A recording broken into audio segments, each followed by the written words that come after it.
What's going on, everybody? Welcome back to another edition of Generational Sports. Hosting, as always, it's your boy Connie. And the guy to my right, my co-host, my dear friend, I would even say. I don't know how he feels about me, but I would say dear friend, Mr. Josh. How you doing there, pal? We're doing good. We finally are getting the ball rolling on the insurance claim and everything. So Okay. hopefully getting a car back eventually. We'll So they see. don't give you a little bit because listen, I know some insurance companies, when you put the claim in, they get you a rental. They didn't get you a rental. No, I tried getting a rental, but they said because You're not it's 25. no because the car isn't totaled or it is totaled. I don't know. They're really trying to avoid getting us a rental, which kind of didn't make too much sense to me. I'd fight them. I'd fight them for you. But no rental. But maybe a nice little bag soon. Hey, you know what? That's all you can ask for.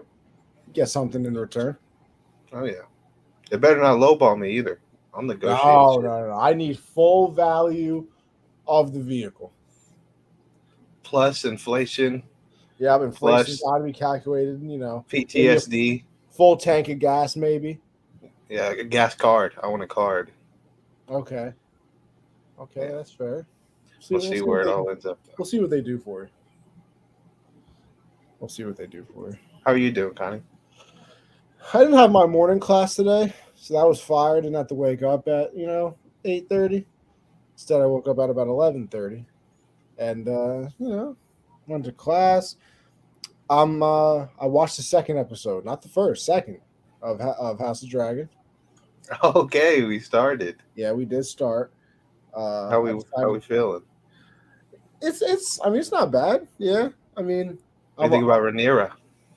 bro, that scene in the second episode already was badass. Yeah, We pulled up with the dragon. She said, "I'm right here, Uncle. Kill me." I said, "Oh, okay. I see where Daenerys got it from. exactly. Now I see the bloodline." Michael, what's going on there, brother? Thank you for stopping by as you always do. What's up, Mike? Well, yeah. Other than that, just chilling around the crib, watching some sports stuff as I always do. A little Xbox here and there. I don't know if you did it or Michael did it or I was just so bored. I started playing a little Fall Guys again. I quit. I gave up. I gave up. You didn't I get a got win, my win. I got my win, and I was done. bro. Me and my boy Chase for the last 2 days played duos, and we finally got a duo win last night at like 3 in the morning. Like we were out here, like we got to the final probably 4 or 5 times, and every single time we would just take it out. It was unbelievable, and we finally I got hate that that game. all elusive win last night. Oh, it felt good. I hate that game with a passion. It's fair enough. It really is fair enough. But all right, that's how we are. That's what's going on in the world at the moment. Did you And go see Black Panther? I'm seeing it Wednesday. I'm seeing it sometime this week. I'm not sure what day yet, though. I should see it Wednesday. I asked my boy to go with me, and he said Monday or Wednesday. I picked Wednesday because I don't have any school on Wednesdays. I should have just picked today because I didn't pick today because I was like, oh, I'll probably have my morning class and my other class. Like, I'm not going to be in the mood to go see a movie. But I didn't have my morning class, so I should have just texted him and be like, yo, you want to go see it today? But no, I should be seeing it on Wednesday if all goes as planned and nobody bails or anything like that. So I'm excited.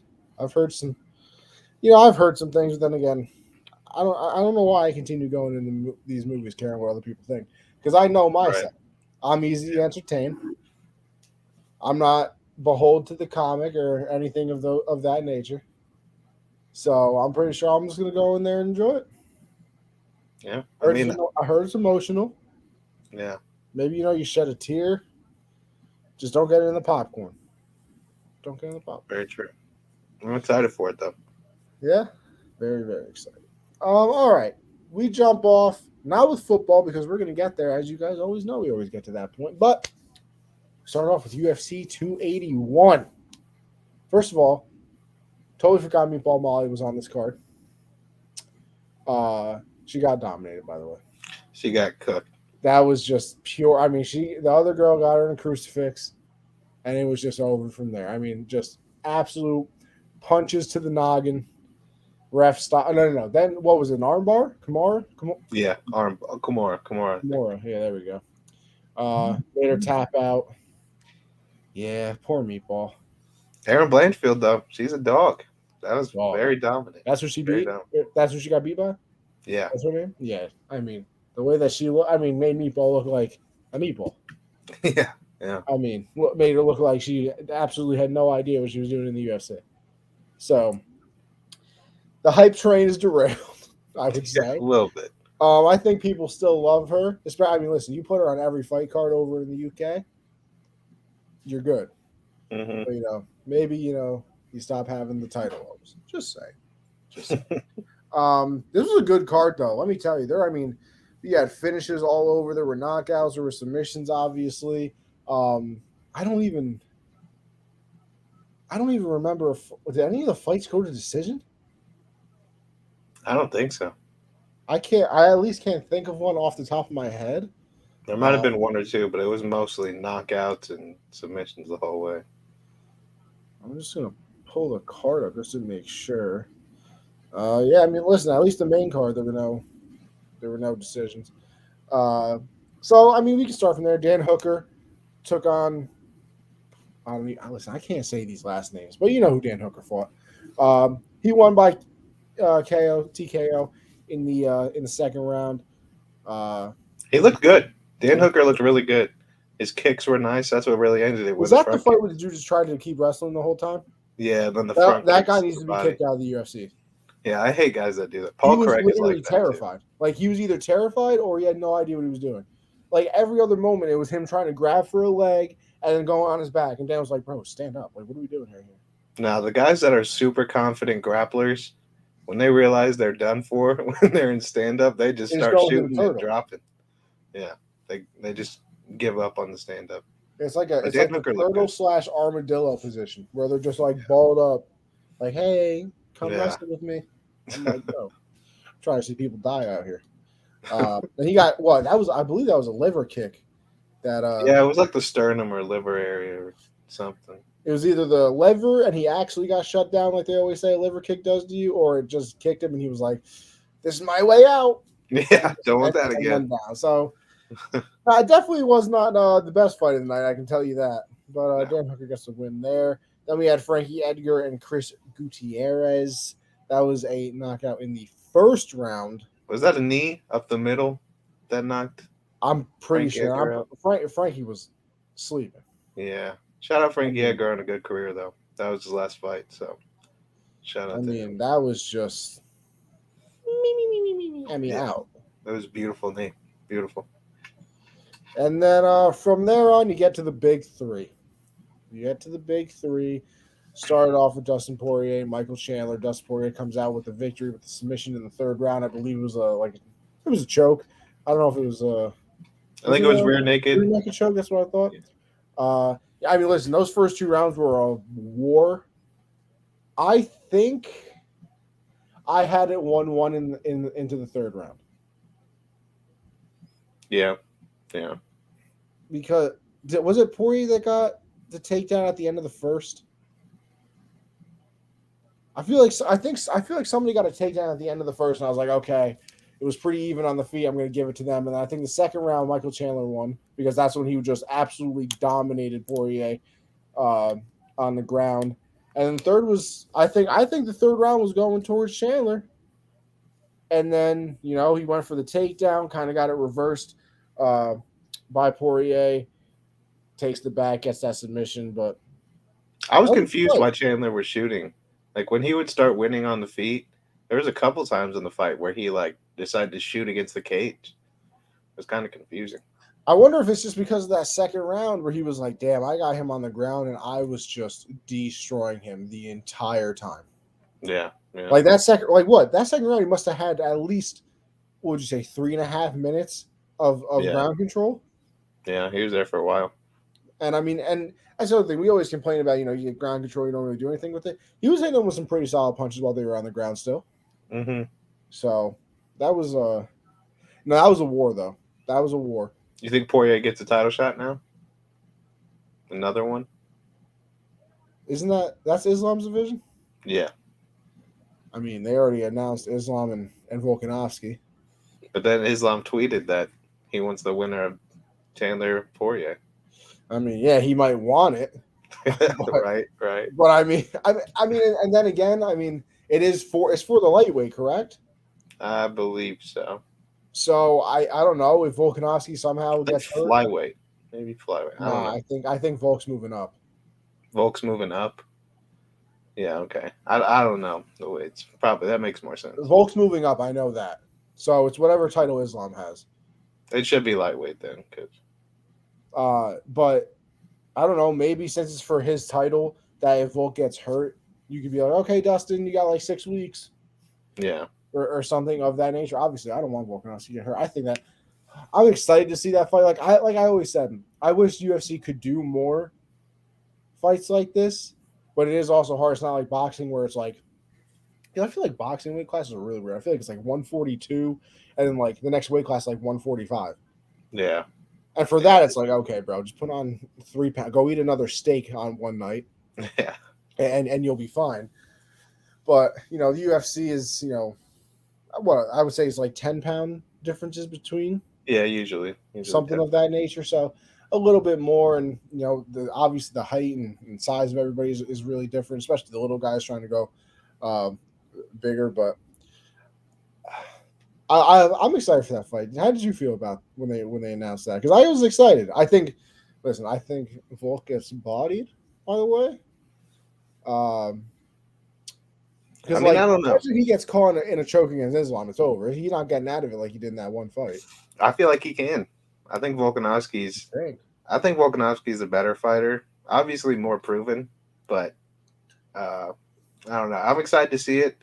It's one of those fights where it's like, okay, I kind of want to see what happens when this goes to the ground. Like, it's awesome to see people exchange punches, but that's going to be a fight where I'm like, okay, I want to see what Volk does. I want to see if Islam could dominate him too. Because he dominated Oliveira, who... That's what I'm saying, though. He's like one of the best on the ground, so is Volk, though. Volk is up there. His defense-wise. Not his submissions, really, but defending himself on the ground. So, yeah, I'm super excited for that. I think that's probably, outside of John Jones' return, I think that's the fight looking forward to the most. So we're not seeing Conor for a minute. Well, Dana said, too, that they were working on Colby Covington and Khamzat. There we go. Couldn't think of his name for a second. That'll be fun as well. Oh, yeah. Listen, I hate Colby, but dude can take a punch. Mm-hmm. Obviously, a good wrestler. Listen, the next pay-per-view is Yuri Prochazka and Glover, yeah. Yeah. Not very excited for that one, by the way. I think Patty's on that card. Sorry to say it. I don't know who else is on that card. I think it's one title fight though. Yeah, it is. It's just the Prochazka and Teixeira fight. But anyway, back to UFC 281 real quick.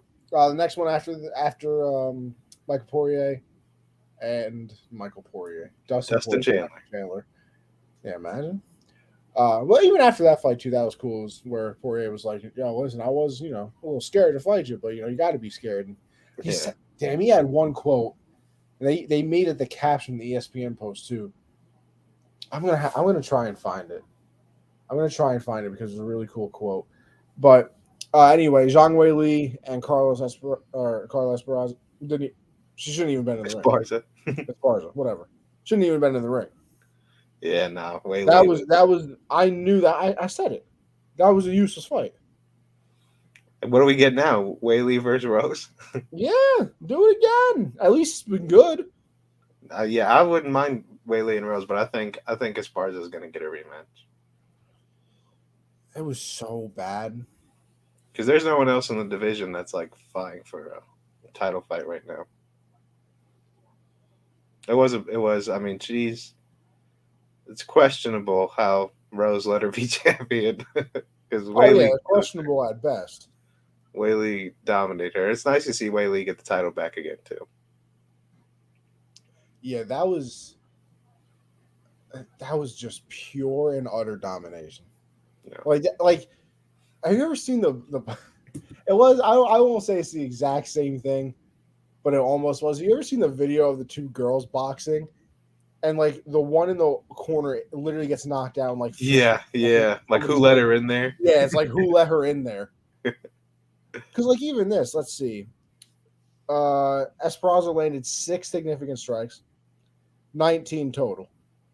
Zhang Weili had 42 total strikes, 37 significant strikes. Yeah, she killed her. She Like, killed I her. mean, not even close Yeah. at all. So that was tough. And then the main event of the evening, as Bruce Buffer would always say, Israel Adesanya, Alex Pereira again, third time around. Pereira was 2-0 in kickboxing, knocked him out both times, I believe.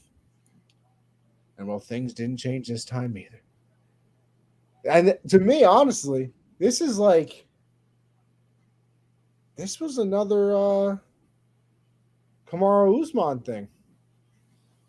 Yeah, I mean he was Like cruising. Izzy was gonna win. Yeah, he was winning that easily. If he coasts that last round, doesn't get TKO'd, he wins the fight.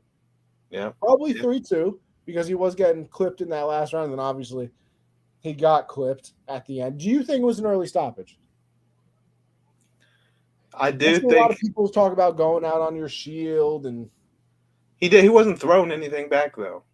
That was my I only think he problem was with still it. moving the head a little bit. That's the argument I see out of people, is that like he was still moving his head around. But he was also barely guarding. Like he was out of it. Izzy was definitely out of it. He was close to being knocked out. But Yeah, I can see what people are upset by it. I mean, just let him get knocked out.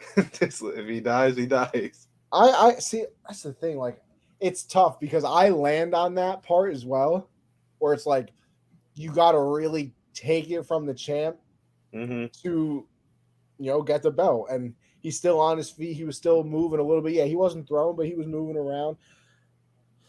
But then, like, you really do have to protect these people from each other. Yeah, especially when they Like got hands like that. the famous clip of Izzy is him saying, "I'm prepared to die for this." Yeah. In that final round. So like you got people saying stuff like that. You literally can't, if you are a responsible referee, which the ones in the UFC are obviously best of the best. They're there for a reason. Like you have to at some point be like, listen, he's just hit you with 4 uppercuts in a row. You wobbled around a little bit and you're not doing anything. Like, Yeah. I gotta step in here, brother. Yeah, I think it was a fair stoppage. I see a lot of people too saying that he's the worst champion right now. Pereira? Yeah. Now, is that just because he has no wrestling ability? Probably. Because I saw, listen, I mean, it is Ben Askren who got, the fastest. He's the person involved in the fastest knockout in MMA history. And by the way, he's not on the positive side of that. He said, like, don't put him in the ring with, and then like put somebody's name up there. I can't remember who it was, and because it would be over very quickly. So I guess that means he just can't wrestle. Yeah, I've never seen him wrestle. He hasn't. He was a kickboxer, and he's knocked out everybody else he's fought so far. So he hasn't had to. I'm guessing he's not.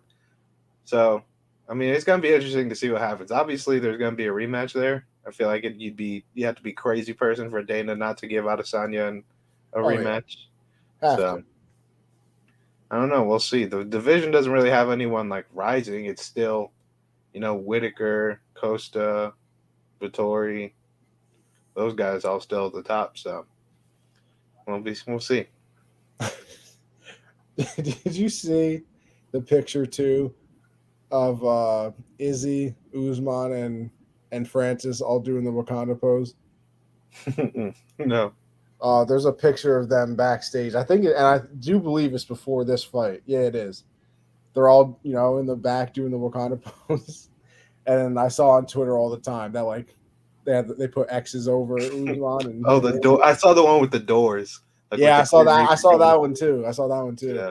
And they were like, now we just wait for John Jones to come back. And Yeah, that got and it. I was like, oh my god, It's crazy. Those 3 were on top of the world for a better part of a year. bro! I told you, like, I said this a couple weeks ago. I think we always talked about the changing of the guard in the NFL forever, and like it never happened.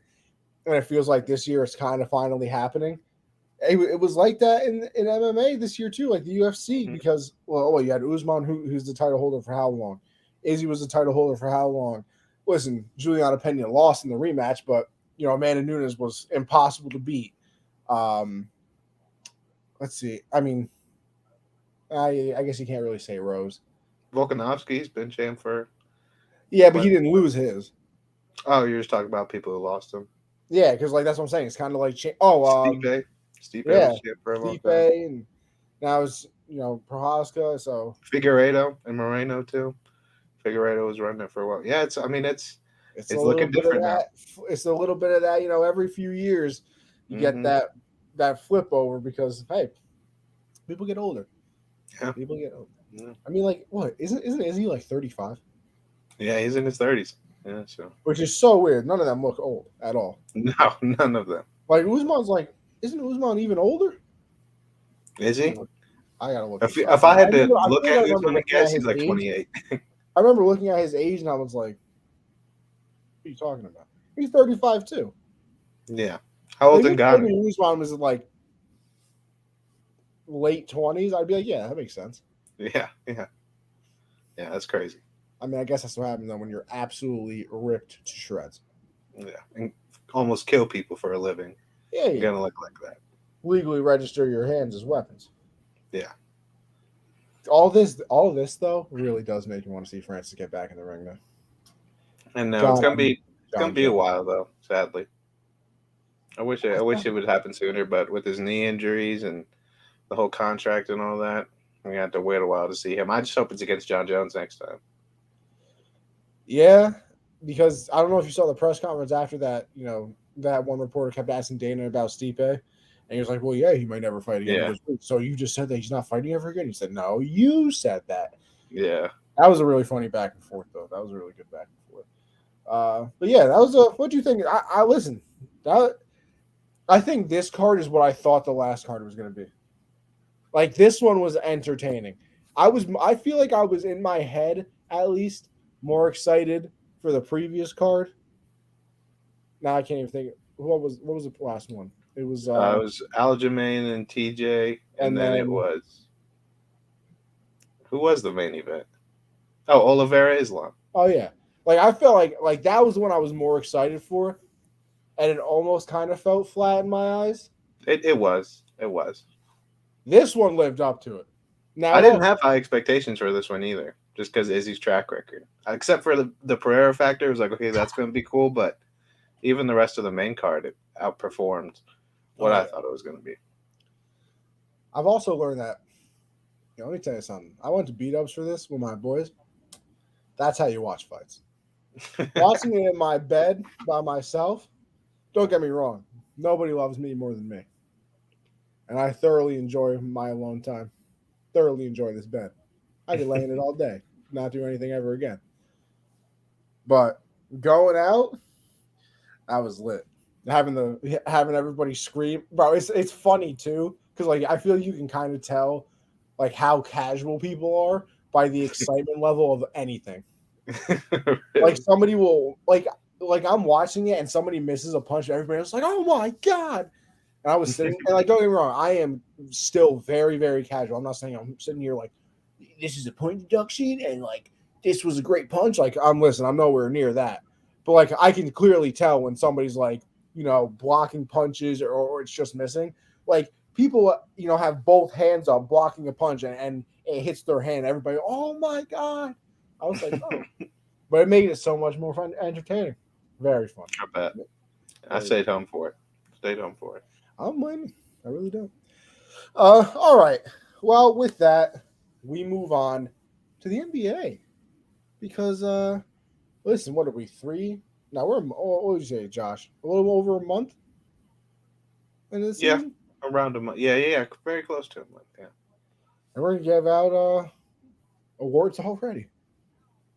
MVP, Rookie of the Year, Most Improved.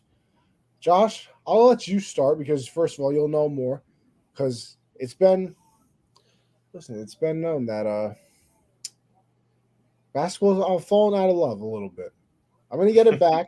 Speaking of that, 145, 135 win for our Thunder against the Knicks in regulation. In regulation. 145 in regulation is crazy. Unbelievable. Like, never, ever have they ever heard of the word defense. No, hell no. But bad look for Tibbs, by the way, who's supposed to be a defensive guy. Anyway, continue. My bad. Tibbs got to go, bro. The team is looking too good for him. I believe if you would say that to CJ, he would 100% agree with you. The MVP, it's kind of hard to tell. I wouldn't say there's a front runner right now because, I mean, yeah, the Bucks are, I think they're 10-1. Very dominant, and a lot of this without Chris Middleton. Drew's missed the past couple too. But Giannis, I'd say, would be my MVP right now, averaging 31, 12, and 5 with a block and a steal. Luka's up there too. I mean, he's putting up crazy numbers. Dallas is a 6 seed. Jokic, obviously, but I just don't see the league giving him a three-peat. Oh, three-peat? That'd be crazy. But outside of those guys, I mean, Joel just had, 59? He had 59, 15, and 8. Yeah, he had something crazy last night. He was 3 blocks and 2 assists away from it was unbelievable. A quadruple double or something crazy like that. But yeah, he's definitely up there too, especially because Harden's going to be out for a while, and he'll be able to carry that team for a little bit. But no real front runners. But if the season ended right now, I think Giannis would get it. Let me give my guy Kevin Durant some love. 5-0 since Steve Nash, right? I think no, they just lost to the Lakers last night. Oh yeah, they did. I forgot. Which makes no sense because the Lakers have been awful. But I mean, hey, shooting 52% on the year, 30. Oh wait, is that?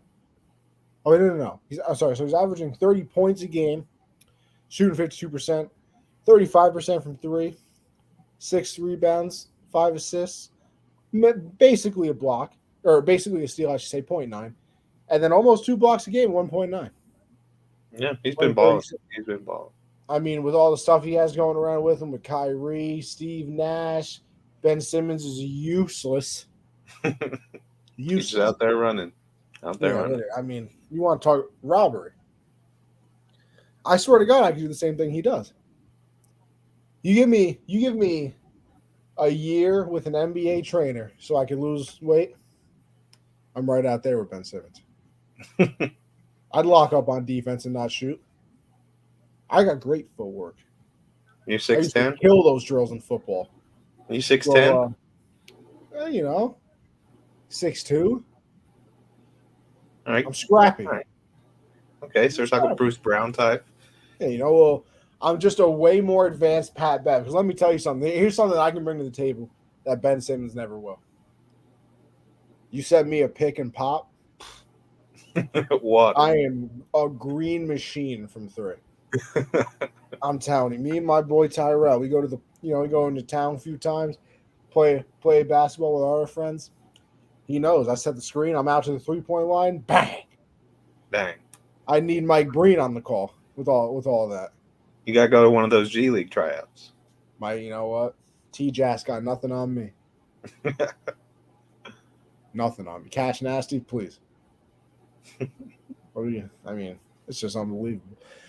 Rookie of the year. I mean, it's got to be what's his Bonchero? Paolo. It's Paolo. Paolo's got to be. What did he start with? 5 games straight of 25 plus? Yeah, he has 5 straight games of 25 or more. He's had 30 in 2 of his last 3. He already looks like a guy out there. I mean, it didn't take him long to adapt to the NBA game. He's already his team's best player. They've been in a lot of close games too. Their record's pretty bad, as expected, being the Magic, but they've been in a lot of tight games late, and that's mainly because of Paolo. So he's been balling out. Jabari has looked up and down. I mean, he's getting his shots up, which is good to see this early. Who else? Benedict Mathurin. He would be second in Rookie of the Year voting. He has been balling for the Pacers. His touch at the rim is insane. He can finish every shot. And I'd say those are the only 2 clear front runners. Oh, Paulo's I don't think anybody else. Who? Paulo. Yeah, Paulo's the only one really. So. Well, he's hurt. I didn't know he was hurt right now. Paulo is? Yeah, it says Paulo Bonchero to miss 3rd straight game due to injury. That was an hour ago. Yeah, so get healthy, Paulo. Oh, my guy is Italian? You didn't know that? Nah, I mean, listen, You I didn't know know I'm supposed to Paolo? know. I mean, yeah, Paolo. yeah, you're right. I should listen. You're supposed to be able to tell by names. I'm not that. I'm not that bright. I'm not a very smart person. Chet, also speaking of rookies, Chet is out of the walking boot. I saw that. Saw him So taking now some we jumpers. can get some pressure on the foot. Still don't expect to see him at all this season, which I think is for the best. Yeah, you gotta get Unless we're in the playoffs, then we can throw Chet in there. there. Because right now we're a Playing playing team. game. We're I good. know. I saw that. We are good. Shea is like Most 32, improved player. 6-8. Yeah. Most improved. Well, listen, that was our next award to give out. There you go. That's who it is. There's no way it could be anybody else. Maybe De'Aaron Fox if Shea falls off a cliff, but Shea is without a doubt the most I know what improved Shea right now. got this year. Averaging 31, 4 or 5, 2 steals, and a block. He's a dog, bro. He gets Come what he on, wants. Sonny. Come He's a on, dog. son. Unbelievable. People said he was going to be unhappy here. Look at him. Him and Giddy, that 145 game, Giddy had 26-point triple double. Did Poku's you? playing Nah, I good. saw that you liked that tweet where it was like, giddy, triple double, triple double. Yeah, that announcer guy. That was funny. That was great. See, that was the thing that I saw today too. I was watching, the Michael K show as I always do. Shout out our guy Don LaGreca. But they were talking about that Nick game, and they were like, Thunder are terrible. Like they're gonna trade Shy, and I was like, see, No. this is why New York shouldn't be talking about Oklahoma City because Yeah. they're not trading. They're not Hell trading. no. What are we They're not trading for? trading. They're not trading. It's They not do going. trade them. We riot. We riot at dawn. It would be a very heartbreaking moment. Probably no, not as heartbreaking as the KD news, but No, nothing will it'd be. be up I there. still remember getting that notification. 4th of July, I woke up, went Literally, out, I woke saw up. the TV, Uh, turn on ESPN. I got up, had the ESPN notification right on my phone. I said, because I read it wrong at first. I thought they said seriously considering Golden State, and then I At reread it first and they I was did. like signed to Golden State, and I was like, oh, where's the bridge? Yeah, it was a bad. And I'm not talking about the 4th of one to July. Terabithia. You know what I mean? Great movie. Never seen it. Really Had no interest in it. heartbreaking movie. Heartbreaking, but very. I have heard. I know somebody dies in it. It's very sad. Is it the girl or the guy? Yeah, watch it. I'm I'm not not going to gonna spoil that. I'm It's not a gonna very watch good movie. I'll No, never because watch it. there's some movies that I would spoil, but ones that I am like I would never spoil The Departed for anybody. Never seen it. You would fucking love The Departed. What's that about? It's Leonardo DiCaprio. Who else is it? Matt Damon's in it. Jack Nicholson. It's about like mafia and like shit like that. Okay, I might have to It's check fire. It is so good. One of the best. Have you never seen that, or even really known what it's about? It's one of the best ever. Listen, I'm not a movie person. You gotta see that one, dude. I'm not even really a TV person, other than because when you've I seen. find You've something probably I seen. like. You've probably seen. What's the one with? Now I'm just trying to think of mafia movies. Casino is a good Goodfellas? mafia. Goodfellas. That was what I was thinking of. You've seen Goodfellas, right? I have seen Goodfellas. All right, The Departed Honestly, is right though, up. I watched Goodfellas for the first time, like probably 4 or 5 months ago. Really? Yeah, Yeah, it was a little over a year the first time I saw it. So. But yeah, you gotta check out The Departed. Very good. Long movie though. I was on my Sopranos kick.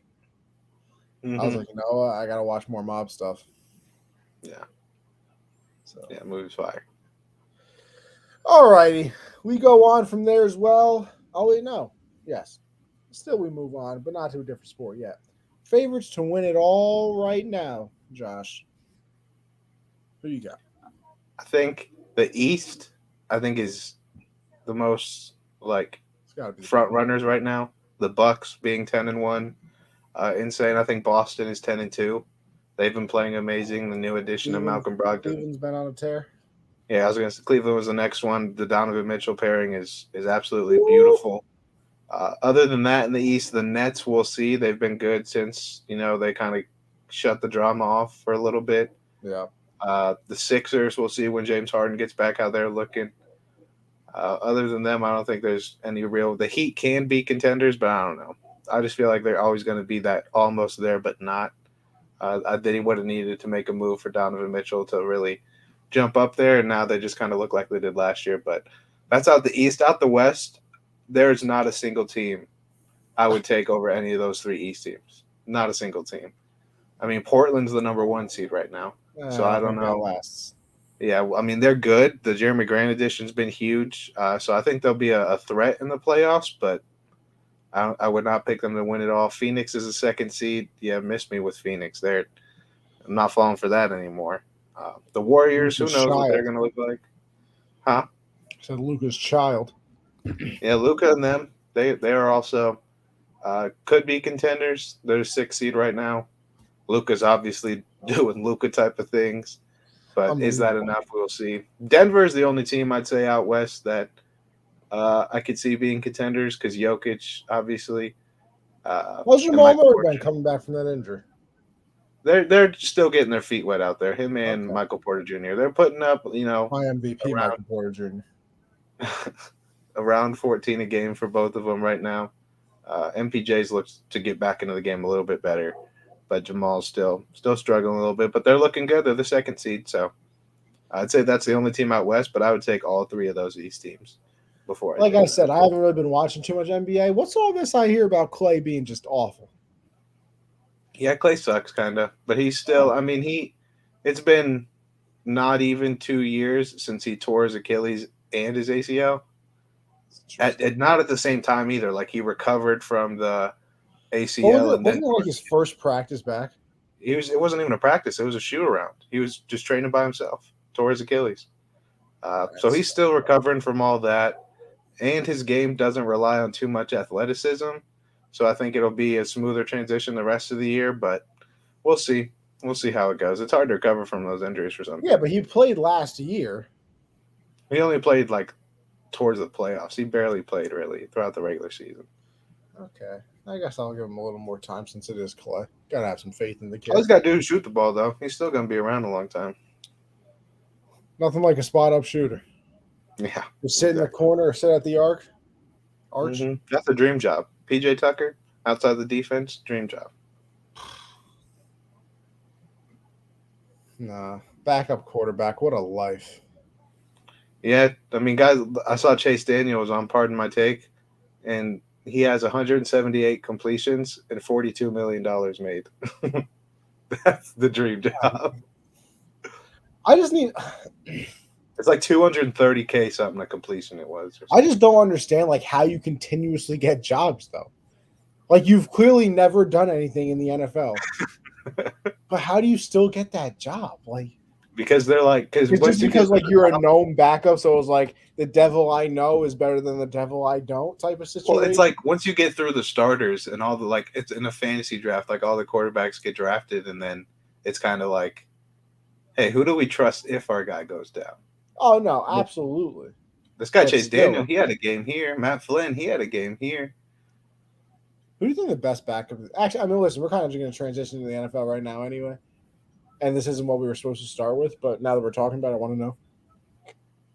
Who do you think the best backup in the league is? Best backup right now? Because, like, low-key. I mean, Teddy, I guess. Who? Teddy Bridgewater, would he be? Yeah, he's a backup. I honestly want to say it, and this is where I get into trouble because I don't know if it technically counts, right? Can I say Taylor Heineke? Because like he's the starter, but technically he's supposed to be the backup if Wentz was healthy. That is a hard thing to.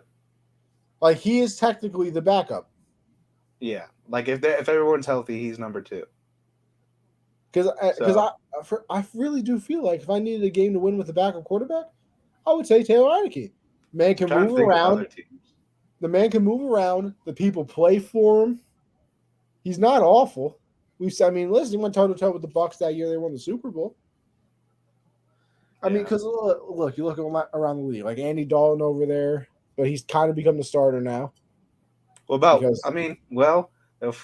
what about then Jacoby? Jacoby can't count, I guess.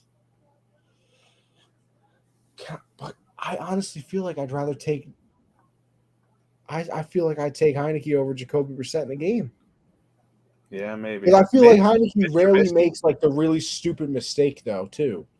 And we've seen Brissett lose multiple games. Yeah, I don't know. Heineke probably is the best. I was thinking maybe Mitch Trubisky.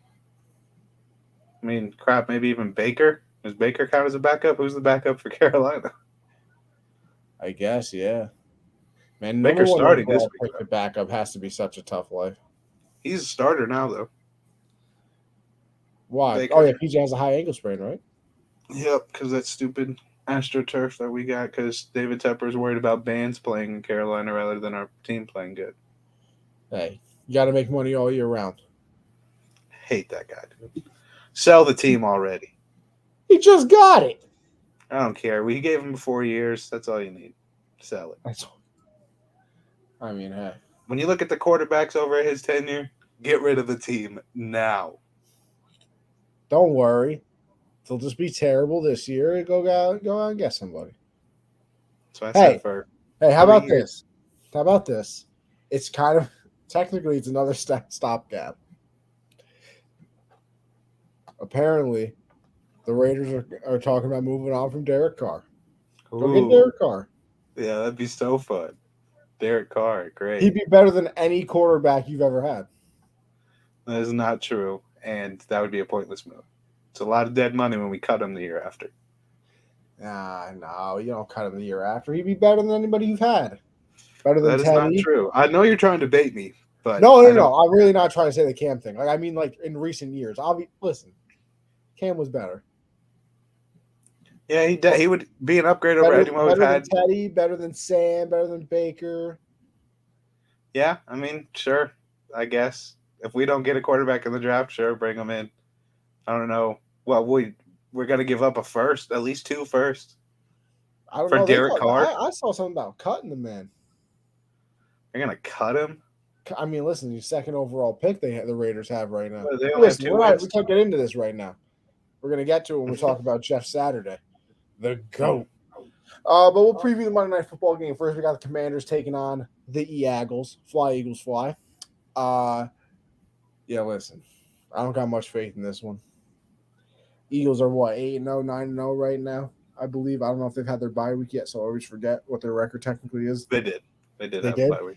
So they're 8-0 right now. Could go to 9-0 on the season, continue that perfect wave. And yeah, I think they do it. I mean, AJ Brown's been unbelievable this year. We know what they can do in the running game with, Devontae Smith's birthday too. Who? Devontae Smith's birthday. Okay. Touchdown. All right. So he's having 85 yards in the touchdown. 4 catches. 85 yards in the touchdown, guaranteed. Book it now. Listen, the defense is just very good. I still don't think the Commanders have Chase Young back. I don't believe. I don't think so. It feels so weird that I feel like it's been forever since I've seen him play. It's weird about the top pass rush. Like Javon Walker, the first overall pick, I ain't heard nothing about him either this year. Nothing. I've heard a lot about Aiden Hutchinson though. He's been playing great this year. But that's the thing. I also feel like maybe it's just because I don't watch the Jags. Because listen, if you watch highlights of the game, you don't really see defensive plays anyway, unless it's a low-scoring game or a defensive play decides the game. So maybe I'm just not watching enough Jag games, and I don't think anybody can really blame me for that. Then again, I have watched a lot of Lions games, which doesn't make a lot of sense because they're not very good either. I don't know. All I know is I haven't heard a damn thing about him. No, but I have heard a lot about Aiden Hutchinson. You're right. Mm-hmm. So maybe Walker's just not very good. Well, I'm going to look up his stats. What's his name again? Trayvon Walker. Trayvon Walker. Let's see how he's doing this year. Trayvon Walker. He has exactly 2.5 sacks and 1 interception. I mean, at least it's something. Definitely not what you want, I don't think. Not at the number 1, no. At least it's something.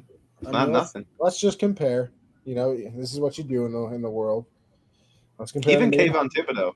I heard more about him than Trevon Walker. Aiden Hutchinson has 5.5 sacks and interception. 3 more sacks. What's Kayvon Thibodeau's? Well, he was hurt for a little bit too, so we'll put that missed the first part.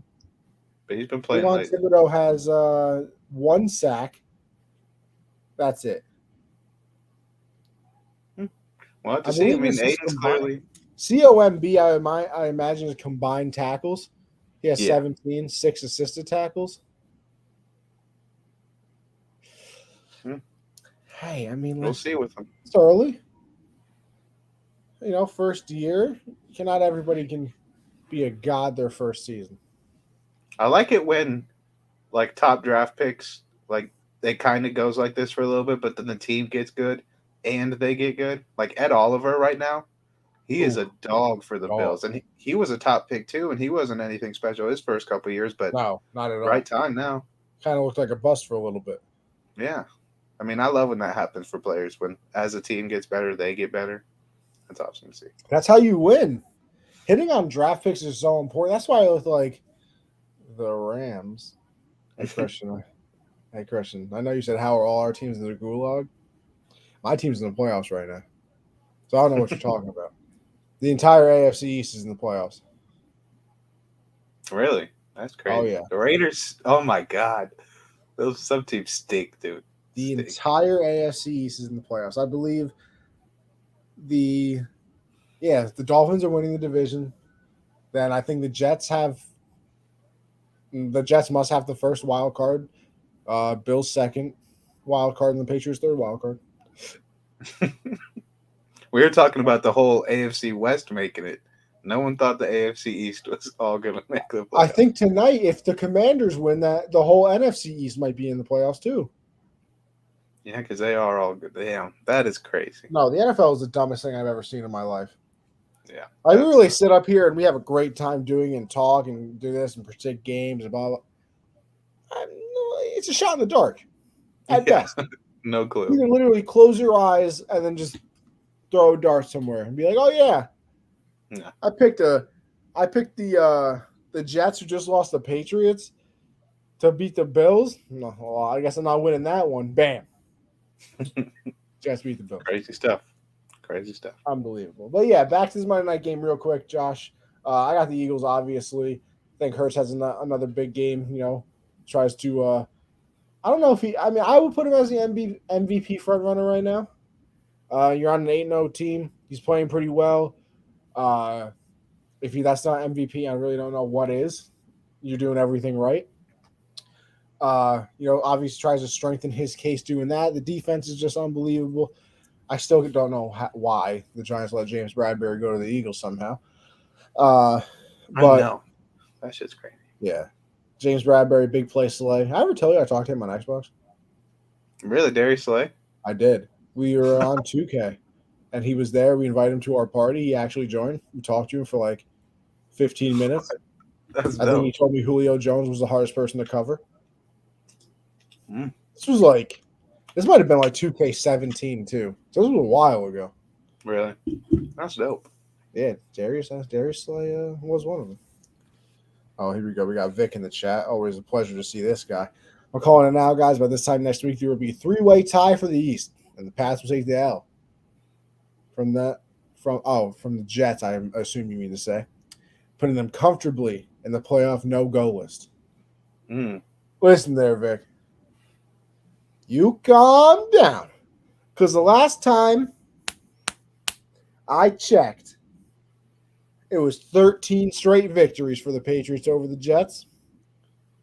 So until that's proven wrong, we'll have to say the Patriots take another win against your team. Just saying. It's going to be interesting to see. Bill Just Belichick like Brees is out. Zach Wilson, that little baby.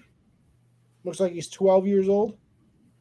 Better tell all the players, keep their moms at home. Zach Wilson's coming out. This is the game. This is the game. This is coming out party. Down in Foxborough, too. Yeah. That whole Belichick versus young quarterback, Zach Wilson's about to put that to bed. He already beat him once. He can't put it to bed. If anything, he can put it to bed. If anything, because then Zach Wilson's game this year, he figured out Bill and got redemption the second game. No, listen. He can't put it to bed. If anything, he was already in bed and because Bill tucked him in because he's his child.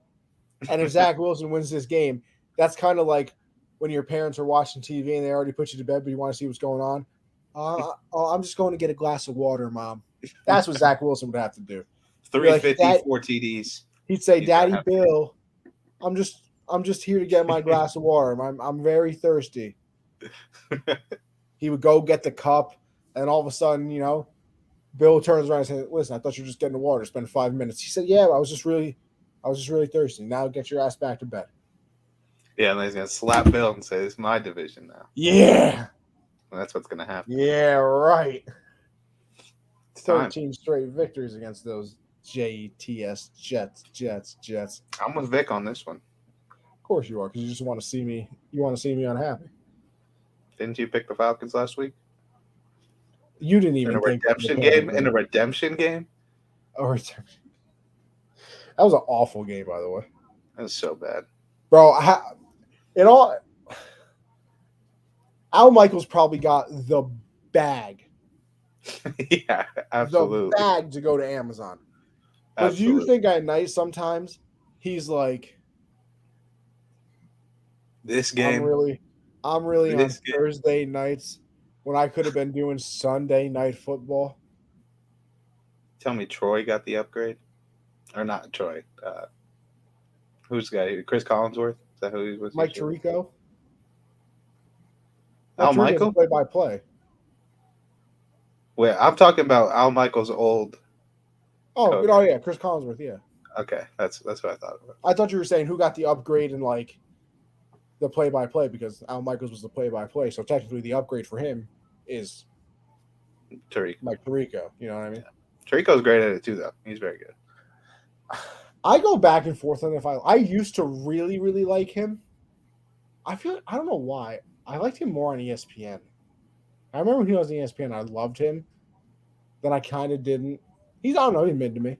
Who's your favorite announcer? Man. I'm going of Gus all Johnson. time, or the big, or all right, now here's another question. We talking all time, any sport? We talking football? We talking just the main broadcasters of football? Well, you probably have multiple answers for multiple different ways to do it. So just give me your favorite all time, overall. Favorite all time is probably Michael Kay. Because, listen, I'm a Yankee fan, and you know how long baseball is, 162 games a season. The man is literally on my TV 140 times a day. Or 140 days out of the year. So, I'm watching a lot of Michael Kay. I'd say Gus Johnson is probably my favorite. Oh, I love Gus Johnson. Gus Johnson's a dog, dude. I love his reactions are what announcers should be. There's another football announcer that I really like. I don't know what his name is. Joe Buck? You know what? I'll say this too. You just mentioned Joe Buck. I don't know if you're being sarcastic or whatever. I think he's so overhated. I do not think Joe Buck is bad. He's not bad. No. People just like that. I don't the thing that annoys me, and maybe it's because I listen to a lot of sports shows and everything, and I always hear announcers get interviewed. Everybody's always like, "Oh, this person hates my team." You really think they give a shit about your team? You really think Joe Buck is sitting up there man, I can't believe that the Jets are winning this game right now. I'm gonna pretend to be mad about it. He does not care about your team, brother. Hate to break it to you. Because perfect example of this, and then we can move on because I find it funny as hell. So, oh my gosh, there's no way I just forgot his name. He's Bob Costas. Never mind. Bob Costas, legendary announcer, legend. Oh, yeah. He did the Yankees Guardians playoff series this year. I'm listening to the Michael Kay show. Bob Costas hates the Yankees. I can't believe he's saying this thing about the Yankees. Bob Costas literally carries a Mickey Mantle card in his wallet. That's how big of a Yankee fan he is. Bob Costas hates my team. You're an idiot. You're stupid. He doesn't hate your team. He doesn't care about it. In fact, he wanted them to win in his heart, probably. Probably. Stupid. I'm just saying. Last time I checked, Mac and Zappy were locked down and stirring on Sauce Island. The only thing that saved the pass was Zach with some amazing passes, and the kicker went 4-4 on field goals. Exactly. And why would I have any doubt that that's going to happen again? This man, Zach Wilson, was trying to throw the ball out of bounds and threw an interception in MetLife. Yeah, he's going to do it again, but it's a touchdown. What do you think he's going to do in Gillette with the Foxborough faithful? Going to tell them he owns them. Yeah, all right. Get ready for the next 15 years. It's Zach Wilson time. Yeah, okay. My favorite quote that I see on Twitter John Madden is it'll be. I really do hate the fact that I'm too young for John Madden, by the way. Like, yeah, there's a lot of guys like that I hate. I hate them too young. Yeah, there's a meme. It's my favorite. It's every Sunday, basically. It's just in quotes. It's Zach Wilson time. Dash Zach Wilson. Like he's saying it himself. That's my favorite because it happens and then he throws a pick. It's like, God damn it, Zach. Yeah, it's tough for him sometimes. It really is. But Justin Fields very clear. He's the best quarterback of that draft class. Very clear. At the moment, to say the least. Listen, let's go to week 10, some of the storylines around there. We'll start it off, though, with the game of the year to this moment and potentially the game of the year for the year, because we don't know if anything's going to top that. That would be, of course, the Lions and the Bears. Now, imagine. It was a very good game, though. But no, the Bills and the Vikings, obviously, one of the greatest games that we've seen. Honestly, I hate when people say ever, though. It can't be ever, first of all. It doesn't mean anything. It's a regular season game. Yeah. I don't think a regular season game could ever be considered the greatest game of all time because it's not. It doesn't mean anything. Unless it's the last week of the season and you need that game to get into the playoffs. That's what I was going to say. It depends on the implications of the game. But, yeah. So I was about to say the Giants because I'm watching ESPN right now and I see their name. Oh, look, the Thunder are beating the Celtics 30-23 in the first quarter. There you go. The GOATs, unbelievable. But the Vikings come out on top of an unbelievable game. And honestly, you kind of just skip to the fourth quarter. Yeah. Because up to that point, it was a regular game, and then things kind of turned on its side, obviously. So I believe it was with about 10 minutes left. It was a 4th and 6, something of that nature. The Bills, I believe, were already up 10. I think it was 27-17. And Josh Allen threw an interception in the end zone. Now, you could say, well, why don't you just go for the points there? I'm kind of on that side of it. And then it's also the fact, like, you can't throw an interception in that. He took it out to, like the 35 too, right? He brought that one out? Yeah, I do believe that. Yeah, he brought that one out because that's when Allen tried to punch the ball out and it looked like he hurt his elbow again. Which, by the way, a lot of people concerned about Josh Allen's elbow. Doesn't look like we need to be concerned. We might. Because this man was slinging it all over the place, making all the throws he needed to make, and made some of the throws that he didn't need to make. But he throws that interception, and like there's the crowd of you can't do that, which I understand, and then there's the crowd of they were up 10. It's basically like a punt. You might as well just throw it, blah, blah, blah. And I guess I understand that as well. I think I lean towards that a little more because if that's a 3rd down, that changes everything. Like you just took points off the board. Like that's stupid. But the interception on 4th down, it really is like a punt because obviously you weren't going to kick the field goal. So you're either going to get 0 points out of that or you're going to score. They just don't get any points out of it. Like that's where, and then I see this point from people too of like, oh, well, when Lamar did that a couple of weeks ago, everybody said stuff about him. I believe Lamar did that with like 5 minutes in the game left though. Like Lamar did it towards there was like 440 something still. Yeah, like Lamar did that at towards the end of the game where like and I don't think that they were up by 10 either.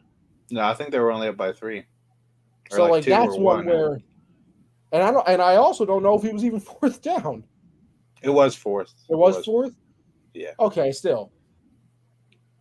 Honestly, in both situations, you probably should have kicked it. Like, Actually, no, I think it was third. I think it was third because it that's why was he was so third. mad. Because he was so mad at it.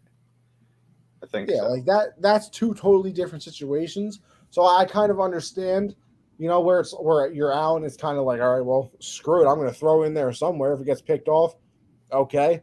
We weren't taking the points anyway. No, it was fourth. It was fourth. It was. We'll figure it Had to out be. eventually. Because he was mad because he threw the pick and it brought it out to the 25 rather than getting rid of it and they were on like their own one. True. Yes, I do feel. All right, I feel like I remember that too. Because then you would have had to drive the length of the field, and you can make that same argument for Allen. Yeah.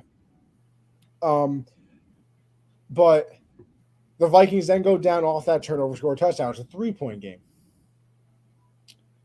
Then all hell breaks loose because I don't think there was any other scoring up to that point. We get to like what was it, like the 2-minute mark, somewhere around there, where the Vikings got the ball back to Yeah. they were down 4, so they're down 4. They drive the length of the field, whatever. 40 seconds left, or actually, we'll actually go a play before that because about 55 seconds left. It was 4th and goal, and they do a little bootleg, and Dalvin Cook is wide open. So open. Wide open. Drops the ball because I think he hears the footsteps of the defender coming to probably try and blow him up. Drops the ball. Actually, no, that was 4th down because I was like, oh my gosh, they really just got to stop right there. Mm-hmm. Offsides on the Bills. Yep. Somebody jumped a little bit too early. And if you watch that replay too, he was so close to perfectly timing that snap. Oh, yeah. Like, it was absolutely so close. And that is a big penalty too, because I think it leads to what happens later on in the game with the snap fumble. But anyway, so now they go for it again on 4th down, as they should. 45 seconds left in the game. Little QB sneak with Kirk Cousins. And, they do the whole thing where they just take the QB sneak and then, the person comes from behind and tries to, just shove him into the end zone, which has kind of become the new strategy on QB sneaks this year. I don't mind it. I mean, it'll literally all stop, though, the minute a running back pushes into the quarterback and he hurts his back or his leg. It'll be over and like that. They're gonna put like a backup guard in, and he's gonna go full force at somebody's back, and it's gonna be done for. I really, you know what? That's a great idea, low key. I feel like you should take one big ass lineman offensive. Put your fullback at quarterback, and then just have a lineman at fullback. That's what I was about to say. Yeah, like somebody like the Fridge. Yeah, should have been taken. Just take the snap. Eddie Lacy is jobless right now. I'm sure he would be very happy with being a goal line. He's with us anymore. Eddie Lacy? Oh! I didn't hear you say Eddie Lacy. I thought we were still on the Fridge. Oh no! I said Eddie Lacy. I did not. Eddie Lacy is, I can report, still with us. Okay, good. Because I was out of nowhere for a second. I also don't know if William Perry's dead. I might have just. Just everyone's dead to you. Listen, according to Wikipedia, William Perry's still alive as well. Okay, shout out Eddie Lacy and the Fridge. Both still breathing, alive with us. Good. We could not be happier. I'm relieved to see this, honestly. Very, very happy. I feel like with that, the Fridge is 59 years old, living his best life. He apparently makes a little bit of music. Hey, Super Bowl Shuffle. Hey, Hey. So, I apologize for killing off some people today on the episode. But I feel like with that QB sneak, who cares if they know? It's just like, hey, let's put our big guys up against their big guys for 1 yard. Let's do it. I feel like that'd be an awesome. What do they always say? If you can't win the line of scrimmage, you can't win the game anyway. Ravens have done it a couple times with Mark Andrews. A couple right up. The Chiefs done it with Travis Kelce multiple times. Yeah. Have him take the snap. Tom Bahali used to do that. Not Tom Bahali. Then again, Dontari Poe. Actually, no. We're talking about the Vikings right now because, Dontari Poe. Yeah. I used to always get Dontari Poe's out of position running back hard and Madden. Oh yeah. I used to always get the tight end lineman that caught touchdown. Who is it? Gary Gilliam for the Seahawks. There were a couple. I used to always get Oh, why is going the fridge? Fridge. I'm sorry. Very much alive. Shout out the fridge. Very much alive, breathing, doing great things probably for this community. Don Terry Poe used to always get him out of position card on my Madden Ultimate team, and then other one, Tom Brady punter. Used to always get the Tom Brady punter card on my Madden Ultimate Calvin team. Johnson free safety was. Oh yeah, Calvin Johnson. Later years, I remember one time they made a Gronk middle linebacker. Yeah, they did. Yeah, I remember that. Gronk middle linebacker. Oh, that was the other one. Deion Sanders wide receiver. Oh yeah, the speed. Always had 99 speed. They kind of flopped though a lot of times with some of the out of position because low key they weren't very good at their out of position. Nah, they put just like some of the most pointless ones out there, like quarterback going to receive. Like there was like a there used to always be a Cam Newton running back. Yeah, like there were just some crazy ones. Good times in Madden Ultimate Team. I might have to hop back on next year. See, it's too late in the year to start doing it now because I've missed too many promos. Yeah, next year I might have to. Sometimes it's nice though getting in late because then you can actually have good cards off the rip rather than just the base cards. Oh man, I've had some good pulls in Madden. Never forget. I pulled a limited time Antonio Brown card in Madden 16. Really? Oh my god. My heart. I had my best pulls on 2K. 2K was definitely I've never played my team. Really? My team's fire. Ever. I don't know how it is this year. I don't have 2K23, but love my team. Man, I used to really just absolutely body kids in Ultimate Team. For real, dude. I was 136 and 32 against friends in Madden 16. Really? Yeah. That's insane. No, I'm a demon. I beat the number 85 ranked person on Madden. Really? In Ultimate Team, and I messaged him. I told him he sucked. There's nothing worse than when you're in the playoffs on Ultimate Team and you lag out or something. That's the worst. The worst. Unbelievable. Nah, but I told him he sucked. He's like, I wasn't even trying. I said, yeah, all right, bro. Give me that number 85 spot. Yeah. But anyway, back to what we were talking about. So the Vikings go for that QB sneak. Kirk Cousins doesn't get it on 4th and goal. All right, woo. 30-27, or no, 30-26 they would have won because they were down by 4. Yeah, because it was 30-26 because they had missed a point after. Oh, woo, the Bills are going to win. Yeah, that's what I thought. That's what a lot of people thought. Probably turned the game off to go watch 4 o'clock games, honestly. Then, I was watching the game with my dad downstairs, and I said, listen, I didn't predict it. I'm not LeBron James. You know what I mean? LeBron is crazy, bro. No, those LeBron memes are fantastic. Absolutely fantastic.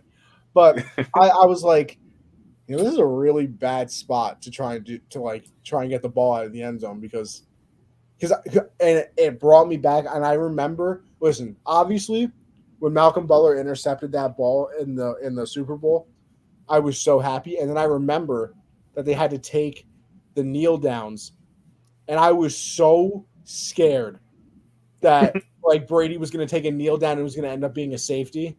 So that's immediately a flashback. I was like, damn, this is going to be you're going to have to actually get the ball out of the end zone here. They're not on the 1 yard line. No. They're at the literal inch line. And when you snap the ball, it's like a yard back. So yeah, you're just screwed. And they snap the ball, fumble. And not only is it recovered by the Vikings, but it's recovered by the Vikings in the end zone, so now it's a touchdown. You could kind of get away with it and just hope and pray that, if you fumble, the Bills fall on top of it, safety, they're up by 2, kick the ball away with 40 seconds left. You hope you can play defense and just win the game still. You'll kind of luck out. You could deal with that. But no, ball fumble, Vikings recovered in the end zone, touchdown. Okay, so now it's, what was it, 33-30? No. The final score was 33-30. So now it's 30-27 Vikings. Yeah. They kicked the ball off. They take it. That was the other thing. They kind of pooch kicked it. Mm-hmm. And I think he returned it to about the 30-yard line. And then what was there? 35 seconds left, no timeouts. I think it was a little bit more. No, because there couldn't have been. because I think it was like 40 something left when Kirk Cousins did the final QB sneak. So that probably brought it down to 40. Then the fumble snap probably brings it down to 35, 30, somewhere around there. They had one timeout? They had one timeout? The Bills? No, they had 0. I thought they had one. No timeouts. And they somehow just zipped down the field super easy. No, Josh Allen was running all over the field. Well, yeah. He had like 40 yards that last drive. But, I mean, he made a pass down the sideline. That's the thing. Yeah, beautiful to Gabe Davis, too. That one on the sideline. Which wasn't a catch. Yeah, he dropped it. He never even brought that shit in. Yeah, it was not a catch. Perry, appreciate it. Julian, appreciate that as well. Look at the Aston Love in here. Gotta enjoy it. But the catch and that's the referees, and deservedly so, getting a lot of heat for it. That you're the only ones on the field that can review that pass. It's within 2 minutes, so there's obviously no coaches' challenges. You have to go up to the box or whatever. And the Bills, obviously, smartly so, rushed to the ball and got off another play before I guess anybody could call it down and be like, hey, we got to look at this. But the fact that play wasn't reviewed was unbelievable. But they rushed to the ball? They rushed to the ball, but it wasn't even like... No, it wasn't. Get on the ball, get on the ball. It wasn't even like the fastest play of all time. Yeah. Like, they got up to the ball, but it wasn't like, okay, we're going. Because technically he got out of bounds. So realistically, you didn't have to really run to it, but they still did anyway. But so they don't review that. They're already in field goal range, technically. The next pass now, Allen goes sort of for the end zone, pass interference on like the 5-yard line. But at that point, I think there was only 5 seconds left. So you can't take a shot to the end zone. So you kick the field goal 30-30. We go into overtime. Vikings win the coin toss. They go down the field. Well, TJ Hawkins had some plays. Yeah. I thought they're scoring the touchdown very easily, but the Bills had a couple good plays. I think on first down from about the 15, I want to say. The Vikings tried to run the ball. It got stopped in the backfield. I think the next one was a sack. And then they just had an incomplete pass on third down. So fourth down, they kick the field goal. They go up 33-30. Back to the Bills again. They're kind of driving down the field. And that's what I think you're mistaking it for, because I think in overtime, Josh Allen had a lot of runs. Really? It was an overtime drive? Because I think I knew it was one of the two. Yeah, I think the last drive in regulation, he was just passing DOS down the field, and they were getting out of bounds easily. Yeah. Like, the whole point is they have no timeouts. Make them use the middle of the field, and the Vikings are just letting them get out of bounds. Bold coaching decision. Bold, to say the least. But hey, you won the game anyway. I guess you can't really say anything. Bills go down the field. They're at about, what would you say? So they're in field goal range already. They're in like the 30. They're inside the 30. Yeah, they get down to about the 30, 25 area, somewhere around there. And Allen goes for the end zone, gets picked off, second interception of the game. I believe he has 7 interceptions in his last 3 games. Or 6 interceptions in his last 3 games. Or no. I think it's 7 turnovers in his last 3 games, 6 interceptions. What down was that? The game-ending interception, was that third down or fourth? I think it might have been second. Really? I couldn't remember what down was on, because it was forced for sure, but I just couldn't remember what down it was. Yeah, they definitely, and that's the thing. Like, that's become the problem. Now, listen, obviously, everybody, you can crap on Josh Allen, whatever, you can do whatever you want to do. People have their prerogatives. If you like somebody, they don't make mistakes. If you don't like somebody, they can do something good and you still think it's a mistake. So, everybody got on Allen, and I think the problem is, and you get into this weird thing with athletes at a certain level where I think too much success sometimes does get to you. Because you got to think about it. Like, the last 2 years, especially last year, like, what went wrong for Josh Allen? Yeah. Like, he was, besides losing the coin toss to the Chiefs, nothing really went wrong for him last year. They were talking about today, like, Josh Allen has always been a very aggressive quarterback, and that's true. But nothing's ever really gone wrong. Like, he's been aggressive, but he hasn't thrown the stupid interceptions. Like, he easily get an interception now. He has 10. Mm-hmm. So, I mean, I think he has 20 touchdowns as well, just, passing. But still, I mean, a 2-1, yeah, that's fine and everything, but you obviously want to cut down on interceptions. 10 is a lot. And I think it's to the point where it's like, in his head, it might be that overconfidence of like, I've been doing this for the last 2 years. Like, I can fit this pass in to a couple people. And like, there was somebody open, like the person, I think they kind of ran like a double crossing route. One was deeper and then the one was kind of in the middle of the field. The one in the middle of the field, honestly, was kind of open. It was kind of a little bit of a like a in post or whatever it would be called. And he was open for a second, and he tried to fit it into the end zone. And Patrick Peterson said that watching tape, he had noticed that when they run a route like that, that Gabe Davis, like they try to make it look like a streak or like a post to the corner, but he noticed that Gabe Davis usually cuts in, and Gabe Davis cut in, and he undercut the route and had a second interception of the game, and they ended up losing it. But I think right now, like if you're the Bills, I don't think you panic. That's the popular thing to do. Obviously, I think they've lost 2 in a row. Yeah, to the Jets and then to the Vikings. Listen, the Vikings are 8-1 now. I think that's their biggest win of the season by far because I think up to this point they played 3 backup quarterbacks. I want to say, yeah, and the Packers, who we don't think are that good, and the Lions, who we don't think are that great. So this is definitely their signature win. But I think for the Bills, it's just the fact of like, okay. And see if you're here with me, Josh. I would rather struggle like this than have a bad part of my team in a way of like, at least it's the best person on my team struggling. Yeah. Like I would much rather the best person of my team struggle than like, damn, my number 1 overall corner is just awful. Yeah, because I mean, if there's no fixing it. It depends on the situation, I guess. Like, I guess right now for the Bills, it's a good thing that your biggest problem is, hey, Josh Allen's making a couple bad plays a game. I guess that's the worst for them. But you do want. I'd rather have a bad part of my team be bad than my best player be struggling. See, I kind of look at it as in when the bad part of your team is bad, there's almost no fixing it because you already know that it's the bad part of the team. Like you can't go lower, I guess. Yeah. Kind of like, I mean, they played pretty well yesterday, but like the Chargers' rush defense has been bad the last 3 years. And like, it just seems like it never gets better. But like if Justin Herbert had a bad couple games, I'd be like, okay, he had a bad couple games. Like he's going to snap out of it. It's Justin Herbert. I've seen what he's done the last few years. And that's why I look at it for Allen. It's like, I've seen what he's done the last 2 years. Honestly, the first 5 games of this season, he was still very good.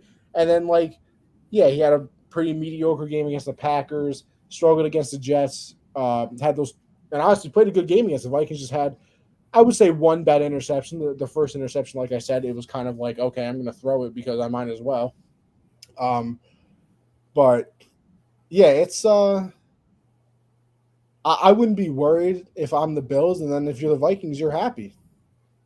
I mean, yeah. I think it was just a good game. It was just a good game. They lost to a bad team, but it's not like there were so many mistakes during the game that it's like, okay, we got to worry. It's, an almost inevitable situation being on your own 1, having to take that snap. You don't win the coin toss to start OT. Yeah, I mean, there's not too much to do about it. And also, talk about not much to do about it. Justin Jefferson, that's the best catch I've ever seen. Listen, oh my God. Odell. How he didn't lose that in the ground was insane. That's what I'm saying. And you want to know how what it didn't touch the ground? Didn't even touch it. No. You want to know what I think it is? So the Bill defender was trying to pick the ball off, and he was kind of squeezing on the way down. Pause.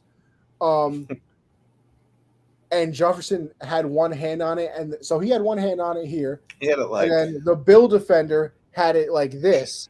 So on the way down, I think that the fact that he had it got a better grip on it.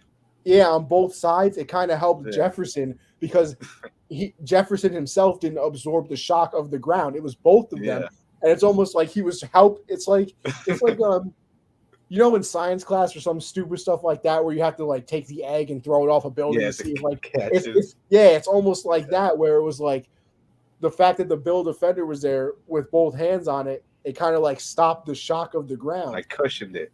Yeah. Because it's crazy. So you look at it, so he kind of like rips it away from the defender, and then on the ground, he like almost backhand pins it against his chest, and then like curls it over.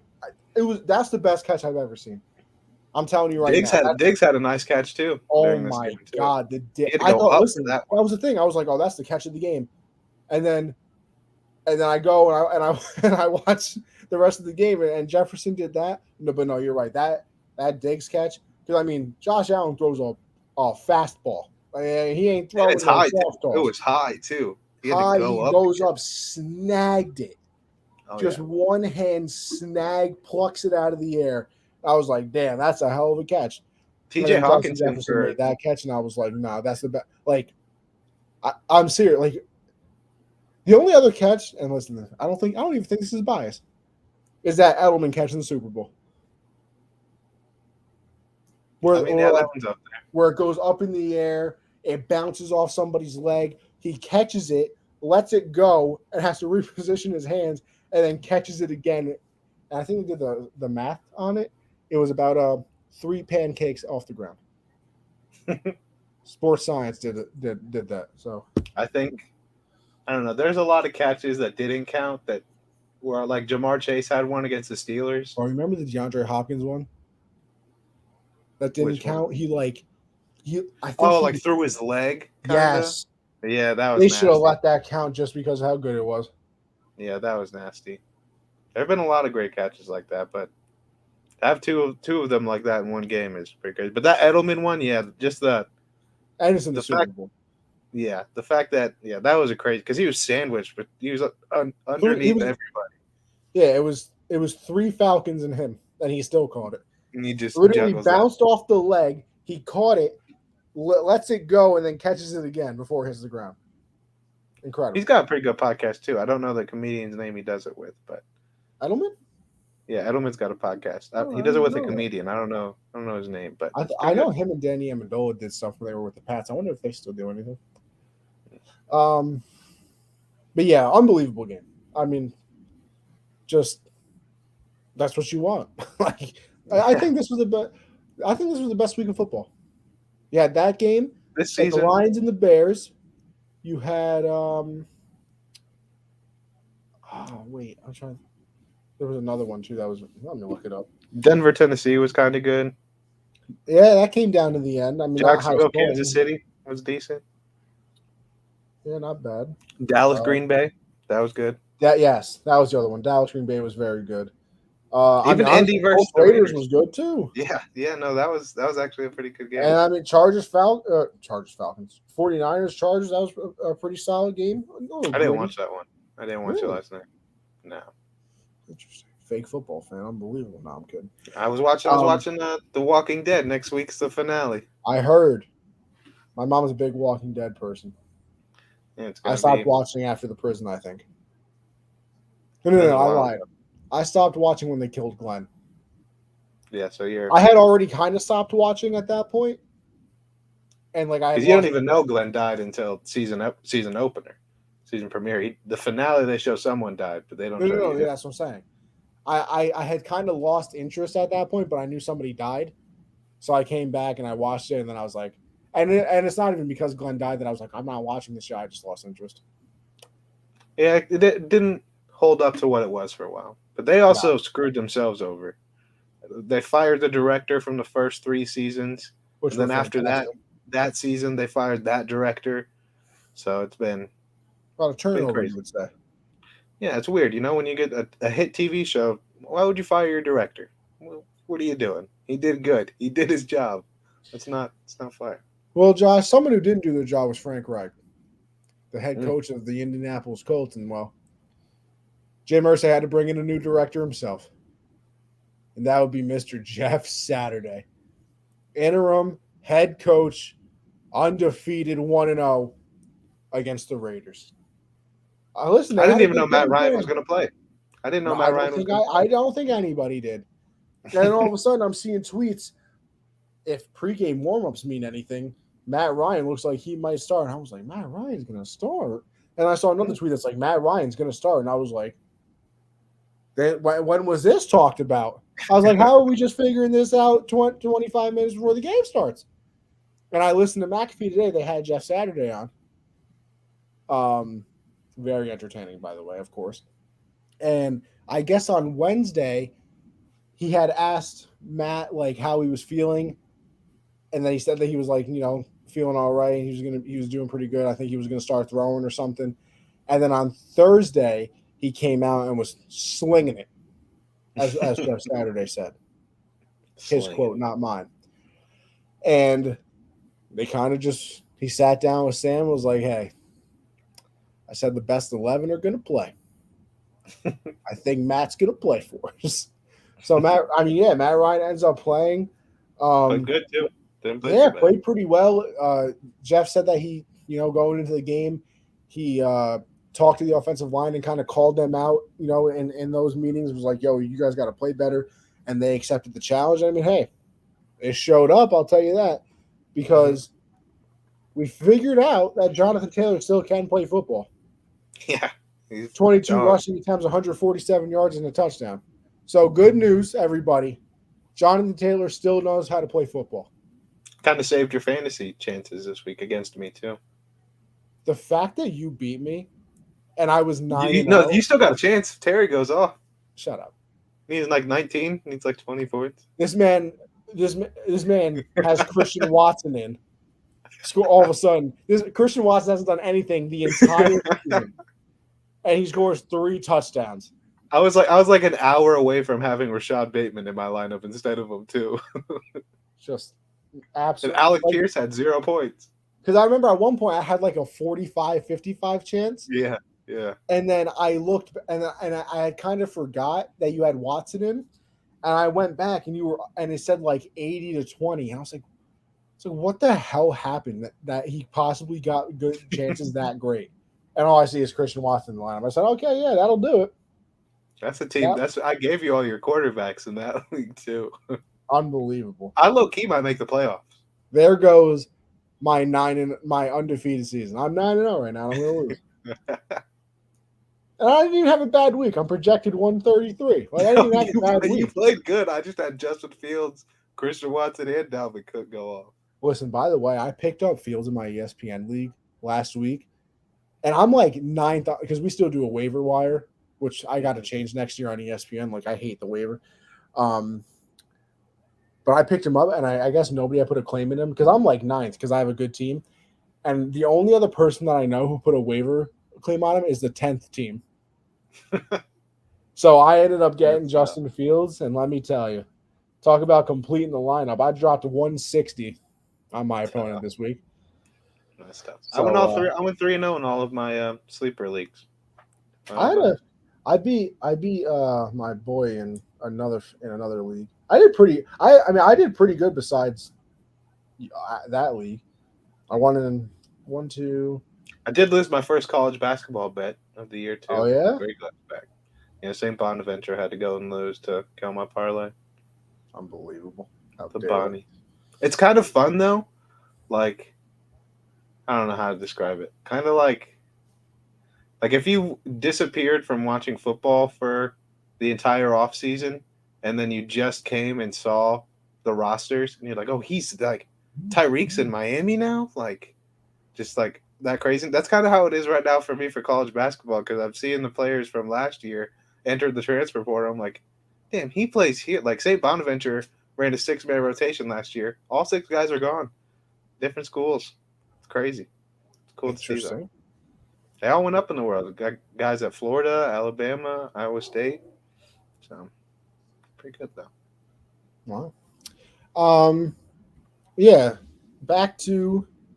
We really go on tangents sometimes. I don't know how we get there, and then we have to like bring it back to the topic, and it's almost impossible to do without sounding like, oh yeah, by the way, we're supposed to talk about this. But anyway, Josh, I got a question. Whose show is this? Ours? Yeah. So guess what? It doesn't matter what we do. Yeah, Jeff Saturday wins, and I don't know if was he the head coach last week? The week before this? Like on our show, like had he been named the coach yet? Yeah. He got named. Well, I guess we didn't really talk about it because, like, I mean, we talked about Jeff Saturday being the head coach. I know that, but like, we didn't really get to talk about the reaction to it because none of like, the NFL shows had really come on yet, and the countdown shows and all things of that nature. The absolute stupidity I see from the media sometimes is just unbelievable. Like you had Bill Cowher on CBS talking about he shouldn't have accepted this job. That's a slap in the face to all of the people, on the coaching staff that had been working hard since training camp. And he got Joe Thomas on Get Up or whatever the hell it is on the NFL Network talking about my coach with the Browns was sleeping at the stadium and he would only see his kids twice a week for a few hours. Well, first of all, I got two main points here. I'll start with Joe Thomas. First of all, your coach did all that for a whole lot of nothing because the Browns still sucked every time you were on that team. I don't think he played for one good team because I think he retired the year before Baker got there and they went to the playoffs.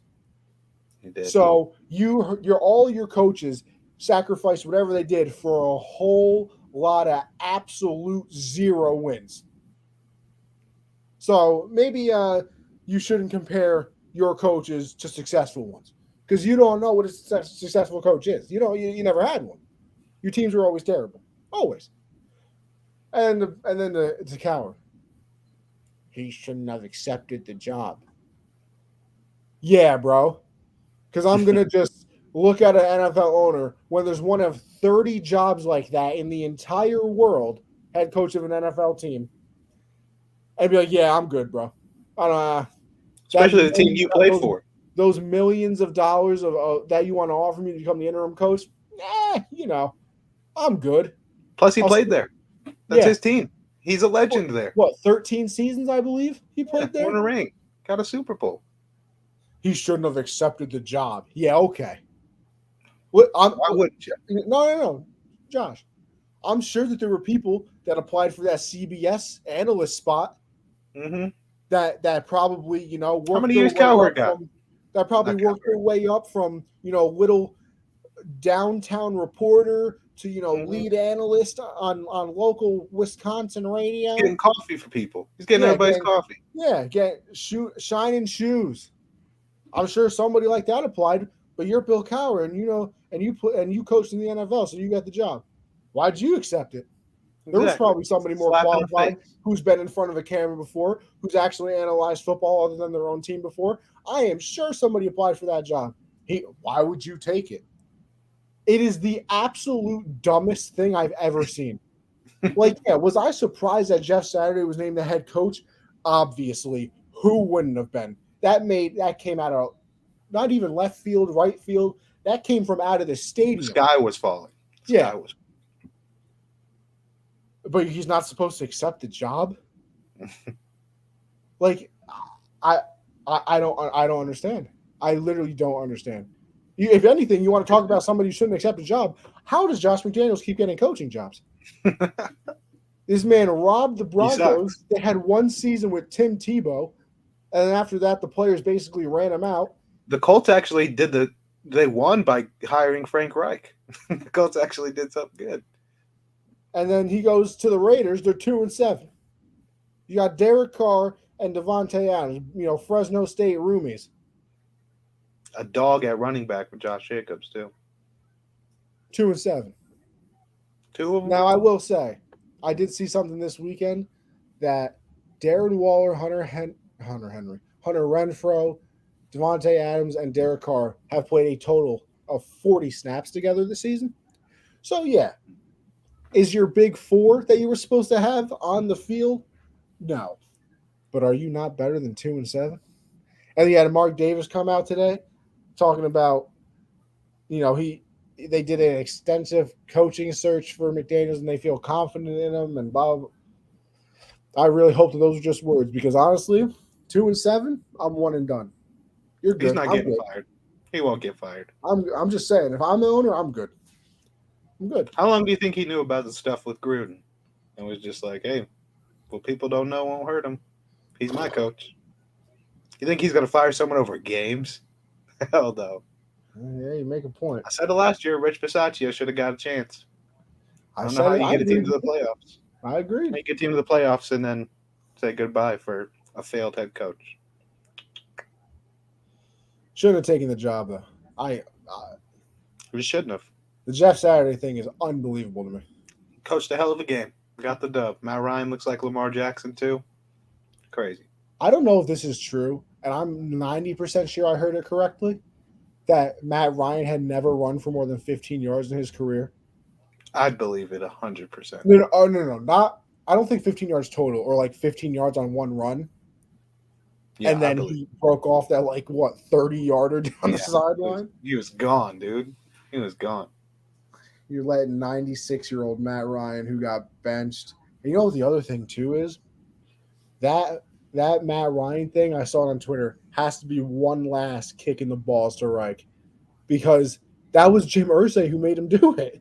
Irsay was the one who said he wanted Sam Ellinger to play, and then Jeff Saturday comes in, he's like, "Listen, brother, maybe the interim head coach. I'm going to need Matty Ice to play for us." Sorry, boss. Like, oh, okay, never mind. Yeah, Jeff Saturday is undefeated. You think he's got to get a long-term deal? I think it depends on how the season goes. I could.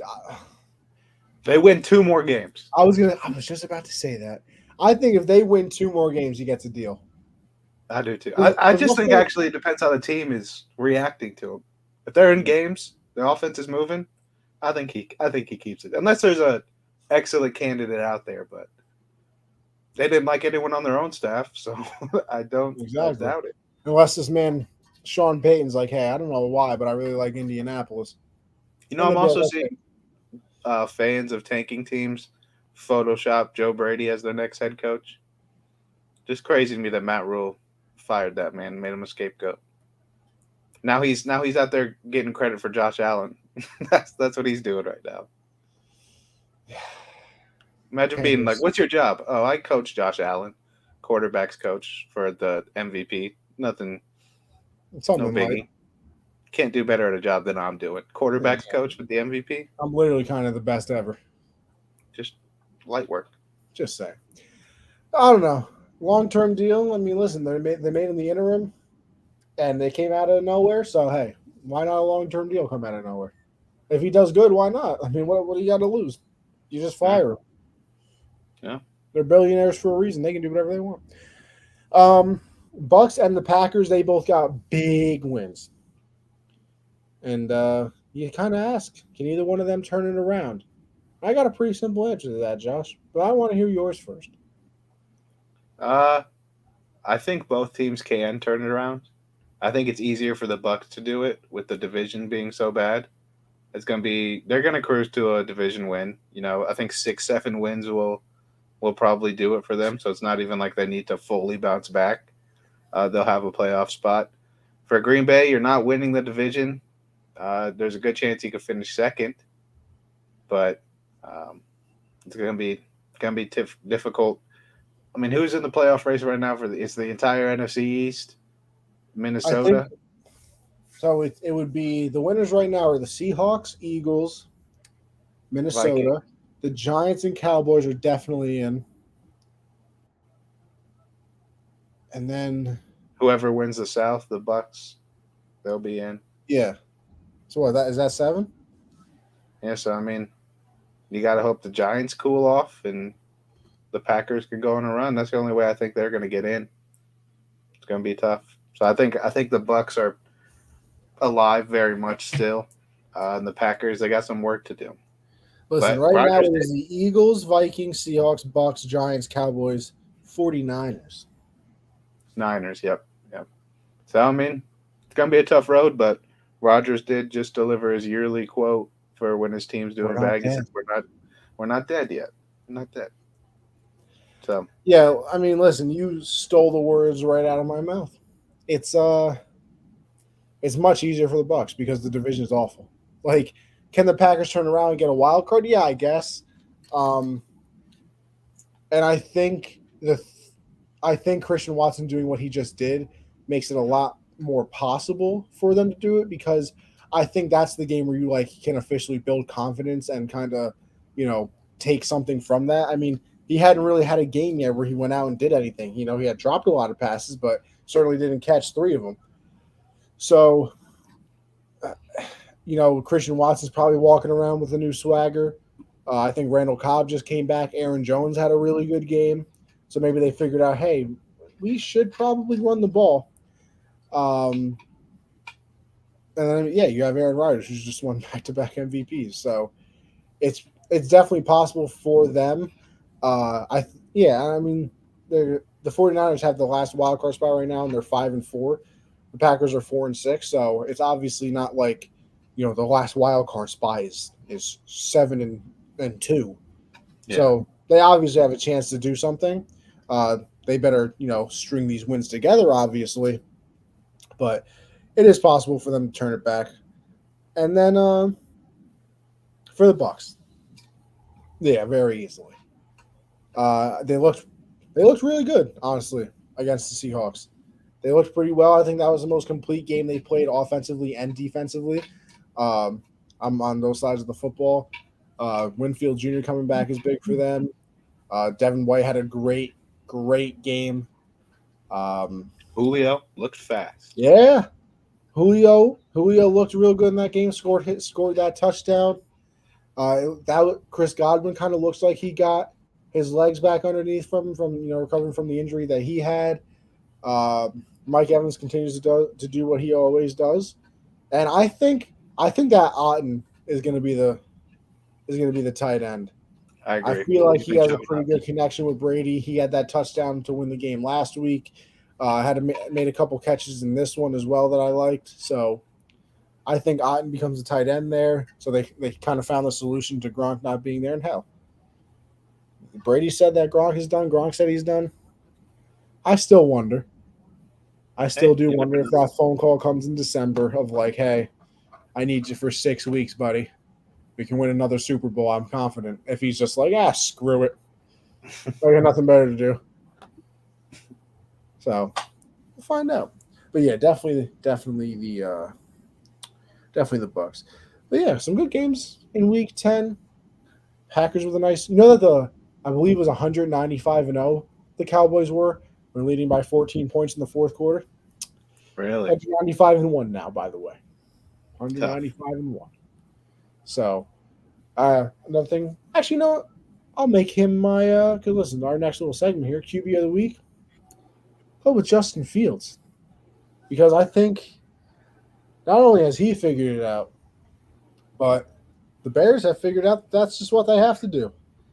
I mean, only 167 yards passing, but he had 2 passing touchdowns, 2 rushing touchdowns in this game, 13 rushes, 147 yards, and then, like I said, 167 passing yards. Did throw an interception as well. Listen, if you're the Bears, you're kind of doing exactly what you want to do. You're improving, and you're seeing that Josh Allen, Jesus, Justin Fields is taking that step forward, but you're also losing. Like, I think I saw something that they're the first team to do a certain thing and lose all 3 games that they did it in. I don't remember exactly what it was, but the last 3 games, they've been unbelievable, and they've lost all 3. Hey, go ahead. Yeah, it's because they're done with the picks from giving them to the Giants, right? I believe Fields trade. Yeah, I'm pretty sure they have their picks. Yeah, I mean, Fields looked amazing. Claypool, not a bad pickup. Second rounder sucks, but right now they have the 6th overall pick. Yeah, hey, that's enough to get another great player. But just as long as Fields is taking steps, you're good. You know what the craziest thing still is, though? I'm looking at Tankathon right now. They have the 2023 draft order. You know what pick the Eagles have right now? 4th? Yeah. Saints? Goddamn Saints. Unbelievable. The Eagles might go 14-2 and have a top 5 pick. You know that pick would have been ours in the Brian Burns trade. Yeah, that's tough. Yeah, Yeah, that's tough. And Florida sucks. I hate Florida. We're blowing it right now. Oh yeah, why? What's going on? And losing to FAU. Can't have that. I just can't have it. I can't have that right now. Who's your quarterback of the week there, boss? Justin Fields also. Okay, fair enough. Yeah, that's what I wrote down, so I'm sticking to it. Just the rushing yards and passing yards, reminds me of a guy I used to watch back in the day. Oh yeah, It's nice to see. love that for you. Little throwback. Player of the week. Who you got, Josh? Going with the guy we talked about just a little bit ago, Christian Watson. 4 catches, 107 yards, 3 touchdowns. Breakout game for him. Just what they need. I'm going to go with another Christian. Not the religion. Kirk. Listen, losing effort. 9 catches, 105 yards, 2 touchdowns. Hell of a game. He's the I know this doesn't technically matter, but before this game is counted in where he scored 31.5 fantasy points, he's the number 10 fantasy wide receiver. Who said they overpaid? Like Christian Kirk has been on one this year. 117, 78, 72, 60, 11, 24, 96, 40, 76, 105. Has 2, 4, 5, 6, 7 touchdowns as well. Not bad. Not bad. Aaron, just because he made Whack Prescott look like a bust more than he really is. Yeah, listen, we talk about Aaron Rodgers owning the Bears. He's definitely got a stake in the Cowboys as well. Absolutely. Like he definitely owns a small percentage of the Cowboys. I mean, every time, no matter what, it just seems like that that he's beating the. Plus, that probably brings up really bad memories for the Cowboys with Dez caught it. Dez caught it. There's the Mason Crosby field goal in AT&T that, for some unknown reason, was hooking left and then hooked back right, even though it's indoors and there shouldn't be any wind. Simply unbelievable. All right, what do we got here next? Our respect. Put some respect in our name, or the prayer circle. I don't know if we have anymore. The respect. I feel like we have respected all the teams now. I mean, technically, we don't have Justin Fields on the list. I'm with it if you are. Oh yeah, you have to. He's a dog. I mean, he's been a demon. We turning the ball over. Was that week 10? Yeah. But I mean, honestly, might have to put a good old Cooper Kupp on the Together We Pray list. Yeah. Looks like he's got a high ankle sprain. Going to be out several weeks, I believe I saw it was. That's tough. I'm really about to just wish all my picks would lose rather than just one. I absolutely agree with that 110%. Since he took over for Green Bay, he only lost to the Cyboys once. Wow. Look at you, Vic, pulling up with the stats. What a guy. What do we got next? Next, we got your winners and losers, Josh. No. Yeah, I mean, I don't really have any this week. You know what? That's no one's really winning or losing, really. It's okay, brother, because then that means we can get into our final segment of the show, presented to you by the good old folks over at Underdog Fantasy, where you can use code Gen Z to get to match first deposit up to $100. As you see at the bottom of the screen right there, $100 with your first deposit, code Gen Z. So make sure you go over, use code Gen Z, double your first deposit. Josh, how did we do last week? Yeah, I finally had a good week like I needed. I went 8-5. You went 6-7. You're lucky I talked you out of Buffalo. So, I mean, I had some money picks. I almost had another one in Seattle. That was a close one, but picking Carolina and Indy. You picked Indy? I picked Indy too, and then we disagreed on the Rams-Cardinals, but I won that one, but neither quarterback played, so it was that was disgusting. Awesome. But yeah, I took Indy on the Jeff Saturday debut. Interesting. So in the game we disagreed on, 3-1 my way, cut the lead down to 2. What a display from you. What a display. 77-68. Well, we go to week 11 then. We're both over 500. Wait, how is this possible that I'm 79? You got the records wrong. I have 68 losses. You have 68 losses? Watch this, Josh. Live editing. You ready for this? We're going to go here. You have 68 losses? I do. Bang. Boom. There you go. I hate losing bets like this. I'm pissed. Yeah, it really is the worst. Anyway, we kick it off Thursday Night Football. We got the Titans taking on the Green Bay Packers. This game will be in Lambeau Field. And for that reason, I'm going to take the Packers. I'm also taking the Packers. I think this is going to be our first disagreement because Josh has been talking crazy about the Jets. And I'm sticking with my boys. E-T-S. Jets.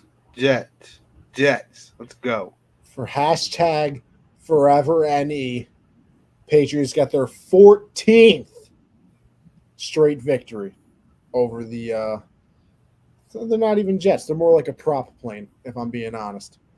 The Chicago Bears at the Atlanta Falcons. The Bears.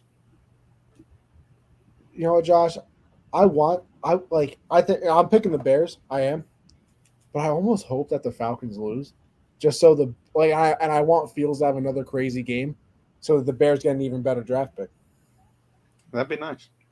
Because right now, actually, wait, does Atlanta not have a pick? Atlanta's picking 12th right now? They're 4-6? Yeah, they're good. Okay, never mind. I guess they're not good. They suck.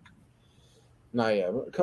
Falcons. I kind of want you to win just because I'm turning into a Bears not fan, but I enjoy what they're doing. 10 IC, okay, over Green Bay, Gangrene over Boo England. Let's calm down. The Bears over Hot Atlanta, Bills for the bounce back. Eagles, I should say. Eagles over the Colts. LA takes the Saints out. New York over 8 Mile. Okay, look at Vic. First of all, Vic, I don't know how you come up with all this stuff. Like, you typed all that out very quickly. And they was kind of creative. I like Vic giving the picks, though. I see where you're coming from. You should write a book, Vic. You're creative. You should write a book. I feel like you got W Riz. You got good Riz, Vic? I feel like low-key you pull out to a girl in the club like, yo. What's good? There was some weird bar. Yeah, and it works every time, I bet. Probably. I do agree, though. I think the Bills bounce back. They beat the Browns. And then I think the Eagles body the Colts, even though I want Jeff Saturday to succeed, just to piss everybody off. I agree. Oh man, Saints and the Rams. Give me the Rams. Yeah, I'll take the Rams. I mean, Saints are just really bad at football, and I kind of want them to. Bro, can you imagine if they get the number 1 pick somehow, and they have to give it to the Eagles? And they get Will. Oh, that's just. I hate that. I think they could get Will Anderson anyway. How did they get that pick again? What did they trade? That was the. What trade was? Oh, was that the? No, it couldn't have been because that's the Eagles got him. What? Oh, didn't the Saints trade up to get Trevor Penning? It was Trevor Penning. It was it? Yeah. How's he doing? I don't think he's started the game yet. He got hurt. But I did see that he's back at practice, apparently. Good. Hope he gets I mean, right now, Josh, Houston, they're going to take a quarterback. Apparently, the Vegas are out. The Raiders are out on Carr. They take a quarterback. You guys are going to take a quarterback. That would leave the Eagles at 4 who don't need a quarterback, Will Anderson. Put him on that. Florida's getting a free throw. You need to go in? Well, it's a 5-point game. It's a technical free throw, so we're going to get a free throw in the ball. So if we hit our free throw, it's a 4-point game. Then we just need a bucket and a stop. Huh? Do you need them to win? Yeah. Oh, brother. I'm praying for you. How much time have we got left? 50 seconds. Oh, no. No, it's possible. It's very possible. College basketball has seen the craziest ending of all time. I do think the Giants take down the Lions as well. Yep. I think the Ravens take down your Panthers. I agree, unfortunately. Wow, not even going to take your boys? Shut up. Don't even talk to me. Unbelievable. I took my boys. What an ugly, disgusting game of the Commanders at the Texans. I'll take the Commies, though. Me too. This is another ugly, disgusting. 2 technical free throws. Oh. So it's a 3-point game, 50 seconds left. Okay. Raiders and the Broncos. Oh, man.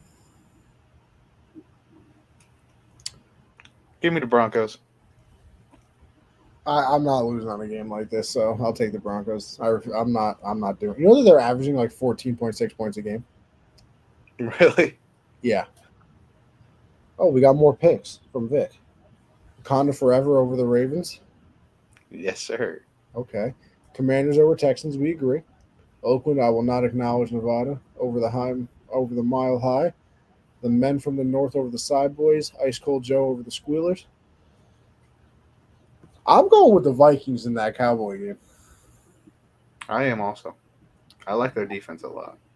I will also go with the Bengals. Absolutely. I will go with the Chiefs over the Chargers. I will also go with the Chiefs. And I will take San Francisco over the Cardinals. Me too. So we disagreed on one game? Yeah, your boys. Sickening. We offensive foul. I hate this team. Oh, no. Well, listen, everybody. Hell of an episode, Vic. I appreciate you as always stopping by. Perry, Julian, Michael, I know you stopped by earlier in the show as well. Christian. Appreciate everybody for tuning in, as per usual. For me, Anthony Conover _. If you go to my Twitter, you can find my link tree, which will have all of my podcasts, this one included. Tuesdays, I do the hard count. Me and CJ, we go even more in depth in all of the football stuff. Thursday, I got Backstop Management with me and Michael, where we break down everything in the baseball world. All 3 of those shows are available: Apple Podcasts, Spotify, iHeartRadio. If you want to watch the live replay over on YouTube, go to Unwrapped or Generational Sports YouTube page, and you click the nice subscribe button. Make sure you do that. And with all that being said, I hand it over to Josh, and then we'll get out of here. Yeah, follow me on Twitter at Jolin _4. Make sure you go and subscribe to the YouTube channel. Use code GenZ on Underdog. Double your first deposit up to $100. And tune in next Monday, 7 Eastern. Last one's for Vic. Chiefs over the Chargers. Miners Skeet Shoot, Arizona. All righty. Thank you, everybody, for tuning in, as I just said. And listen. Catch you on the next one, all right? You have a good one.